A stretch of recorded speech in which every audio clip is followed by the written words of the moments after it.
What's up, and welcome back to another one. I guess this is kind of kicking off part 2 of the Finding Farm Country Bucks videos I started last week. We're here at the third property that I wanted to hit last week, but the day got away from me. But we're here now. We're doing some scouting, looking for a place to hang a trail camera, and this property is actually a little different. I mean, a lot different compared to the two that I was on last week. This is pasture country down here. It's a big pasture, and it's got one skinny wooded draw, which I'm standing in right now, that runs up through it. So yeah, I'll do some more explaining here, but we're gonna look for a place to hang a trail camera.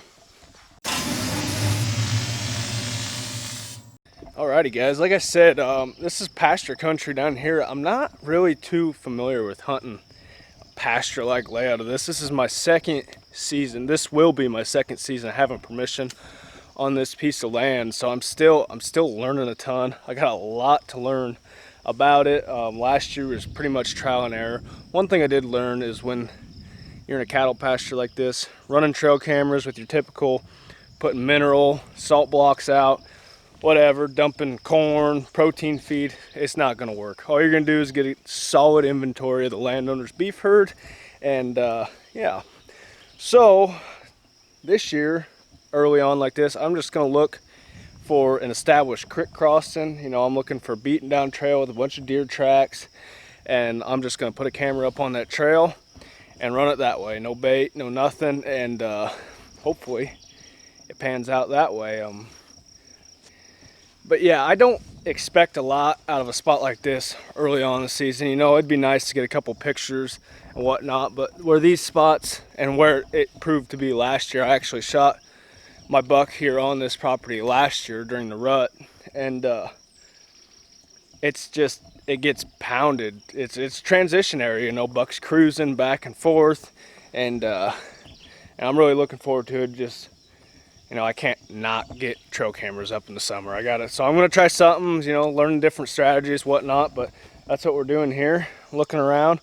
Mostly all that I'm finding right now is a bunch of cattle tracks, but we're gonna find something to put a camera up on.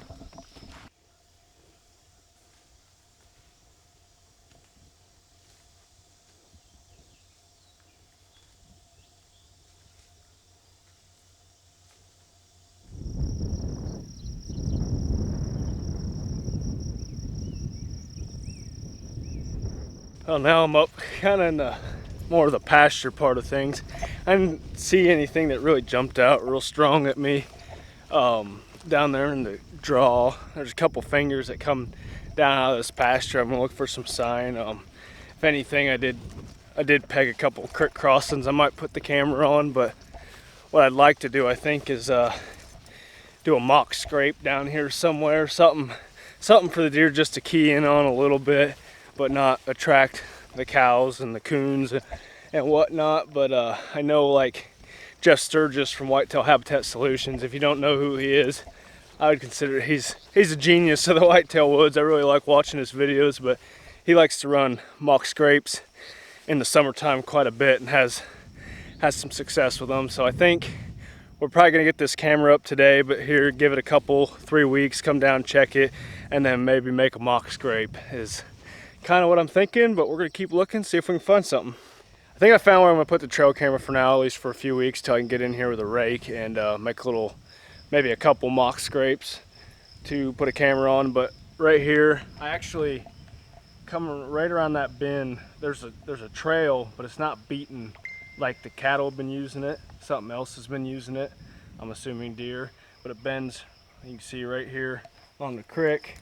And there's like 3 or 4 trails that all meet across this creek right here. So I'm thinking either this tree or that tree just facing the creek crossing. And hopefully we get some pictures of some deer. Like I said, there's only so much you can do when there's cattle in the pasture. Deer activity, it tends to pick up once the cows are out of here, but that won't be till sometime in October. When that time comes, trail camera strategy will kind of change to looking for live scrapes, making more mock scrapes with some scent this time, with some deer lure, and start getting ready for the rut down here. So yeah, we're gonna get camera up, hopefully take pictures of a few deer, and then we're gonna get out of here and head to swap a couple SD cards from last week's video. So yeah. Well, we are walking in the second spot for today. Got some protein feed, and I'm gonna put a half bucket of mineral out on this spot again. Finish out my summer on that. But yeah, last night I was doing some driving around. I actually come by this spot and I can kind of see the camera sight somewhat from the road, and there's actually a really nice buck. Probably the one I got some footage of last week or 2 weeks ago when I was out here. He was standing right in front of the camera, so I'm pretty confident. Hopefully we got some pictures of some nice ones here that I can show you guys. And yeah, well, we just got to the camera site. Got most of the mineral cleaned up. Got fresh buck droppings each side of the pile. That's usually a pretty good sign. Let's see how many pictures we got on this bad boy.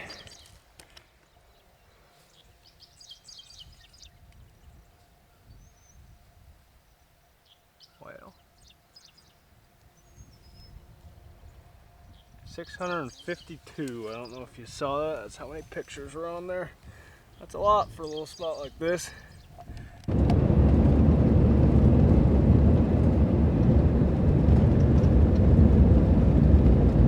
Alright guys, we just got down here to the last spot I set up last week's video. This will be my final camera I'm going to check today. Most of the mineral back here behind me is gone. I don't know if you watched part one.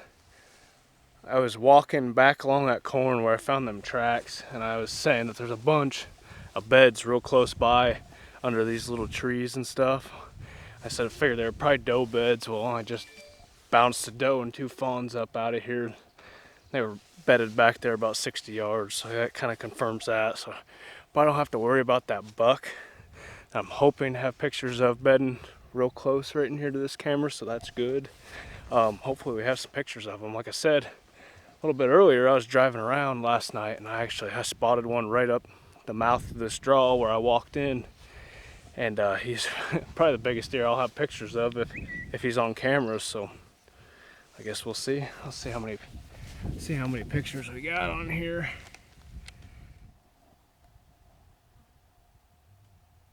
Okay, 818 pictures. That's probably a lot for this spot. I'm guessing some of it's, you know, the wind blowing the tree around or whatever, but we're gonna get some more mineral dumped down, get the protein feed put out.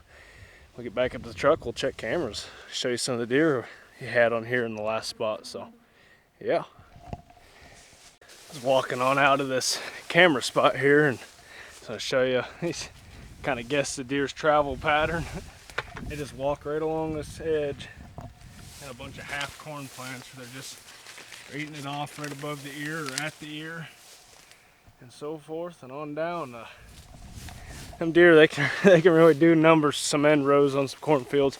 If you're new to the channel, I know I've mentioned it in some of the turkey hunting videos and stuff like that, but I actually farm with my in-laws, and this is one of our farms, so it's kind of nice being able to get out here and try to find these big deer on some of our farms, even though I wouldn't even consider them real deer hunting properties. But like I say, these early season, these bucks move into their summer homes, and it's hard telling where they're at. But you get out there, you keep your eyes open, keep your ears open, you can find them out here in these little micro property spots. So yeah. Well, as you guys can see, I am home now. I figured instead of sitting in the pickup and going through 1,400 pictures, I'd come home instead because it'd take a really long time. So I went through all the trail camera pictures. I got some bucks off of each spot, put into a file. I'm going to try to do like a little screen record on my laptop to show you guys. So I guess here we go. Yeah, I hope you guys can hear me. We're going to start off. This is the first spot we checked the camera on. This is that little 5-acre pasture that's got the house on it that nobody lives in. But yeah, I had a camera on here last year, so I kind of knew what to expect. I had a couple bucks I was hoping we're going to show back up for the summer. Like, this is really kind of a summer only spot as bachelor groups come and show up and hang out here in the summer. But yeah, kicking things off with a nice tall big framed 8. I had pictures of him last year. I was hoping he was one to return, and here he is. Probably going to be a 4 or 5-year-old deer this year. I'm guessing 4, but he's going to be huntable, I think. Really nice deer. Another picture of him. He's kind of got his one brow tine on his right antler. It kind of comes off of his base, kind of funny like that. I think you guys can probably see that sticking out right here. I'll kind of circle it with my cursor. But cool deer, got some character to him this year. This deer right here, this little short one, is probably the one that I filmed bedded in the grass in last week's video. But he's got a big old belly on him too. I'm curious to see what he's going to turn into. He seems to kind of be behind the rest of the deer on growth. Hopefully, he gets some of that mineral in his belly and he finishes off really nice. So here's two more deer up there. Both of them got some crazy brow tines on them, some weird frames. Look to be pretty decent deer. Got good bodies on them, probably 3 or 4 years old. Um, Again, really nice deer. I'm excited about every single one of these. Something kind of different from this year to last year. Last year, I mean, 90% of the pictures I was getting were daytime pictures of all these deer, and now it is flipped. I don't know if they're just moving a different way out of their beds. This ain't a very big spot, so it's pretty isolated, and I'm kind of surprised they're being. I'll probably move a camera around a little bit up there and see if I can start getting some daytime pictures of these guys. There's that big eight. I really got a thing for him. I really like that deer. Short one. Here's the one with one of the crazy brow tine bucks. Really cool deer. Looks to be mature. And there's that big eight again. This was the deer that I said when I drove by the other night. I seen one standing in front of the camera at 8:30 p.m. There he is. Different deer again. Cool deer. Yeah, that kind of rounds up spot number one. Like I said, small spot, bunch of bucks hanging out on it. There's a handful of smaller bucks and a few does. Not a lot of does. So you notice in these summertime spots, if you are finding the does, you're probably not going to be taking pictures of these mature bucks, and vice versa. If you're taking pictures of a bunch of bucks, you're not going to be taking pictures of a whole lot of does. It's just something I found. Um, just they kind of separate in the summer, so that's kind of why I key in on these small spots to find these bachelor groups. And yeah, anyways, spot number two here. I never had a camera on this spot before. It's kind of the same situation as the first spot last year. I had a couple people telling me they were seeing a really nice one down here.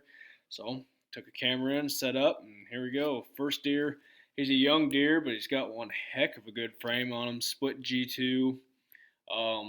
Probably not going to make the hit list this year just because of his age, but something definitely to look forward to have on there next year. Same thing with this deer, really nice 5x5 frame. He's even got this cool inside kicker point. It almost drops a little bit, but really cool deer. Another picture of him. Kind of young, probably going to get the pass. I don't know. I've never shot a deer in velvet before. Our season opens September 1st, so I guess we'll cross that bridge when we get there. But here's that split G2 buck again. Okay, this deer on the left right here, I'm calling him Heavy 10. He's a nice deer. I really like him. Got a couple more pictures. Looks to be in that 4 to 5 year old range. Definitely going to be a shooter for me. Just got really far along, great tine length, real heavy. Not real wide though. There's another picture of him. Got some crazy brows going on again. Really nice deer. Here's another 5x5 down there. He's got decent body on him. He's probably 3-ish, maybe 4. I don't know. I'm not great at aging deer. I try to act like I am, but here's Heavy 10 again. A couple more pictures of him. Definitely, what's crazy about all these pictures? All the pictures I have of the Heavy 10, except for one night on July 4th, he was there after dark, but all of them are fairly early in the evening, which means he's probably not bedding real far from where this camera's at, which is exciting. I mean, hopefully get in there, put a stand somewhere around there closer to season. You never know what could happen, I guess, but really nice deer. Here's that 5x5 from 4 or 5 pictures ago again. Nice deer. I'd like to see how he rounds out. Looks to be a little spindly, but yeah, Really excited for a new spot. I just rattled through 4 or 5 bucks. Again, there was a handful of some smaller, younger deer on there, few does here and there. Couple great bucks to watch this summer and see what they turn into and possibly hunt this fall. But yeah. Alrighty, guys, it's pretty exciting having a few new bucks to chase this fall. Hopefully, get the opportunity to see some of them and maybe have the opportunity to hunt some of them. So, yeah, I feel like I haven't done a great job of explaining why I'm spending the time on these smaller and overlooked pieces of property looking for these deer. I mean, I guess the trail camera pictures is probably one reason. There's deer there, there's deer to hunt. But I'm gonna kind of break it down into 3 things I look for, and I'm looking for these overlooked pieces of property. So point number 1, I'm looking for a high deer density area. I'm looking for within a mile to 2 mile radius of some great whitetail habitat that you'd expect October, November into December, seeing these large deer herds. I'm looking to get close to that, but at the same time kind of set myself off because I know I mentioned Whitetail Habitat Solutions earlier on in this video. He usually makes a great point about deer that you're taking trail camera pictures of in the summer. Odds are they're not living on your land in the fall.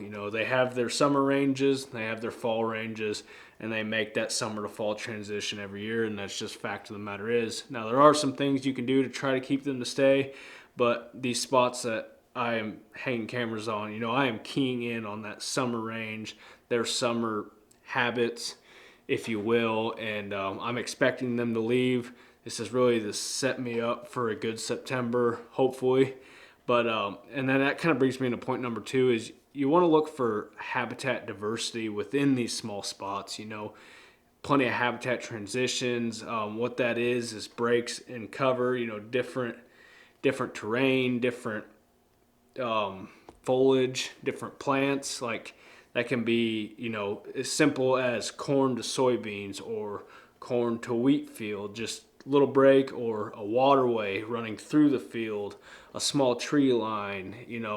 Another thing that never hurts is obviously water. If you have ponds, a running creek, a freshwater spring, all of them, you're just looking for diversity, and you can get it real small scale, just like these spots are, and then deer key in on it.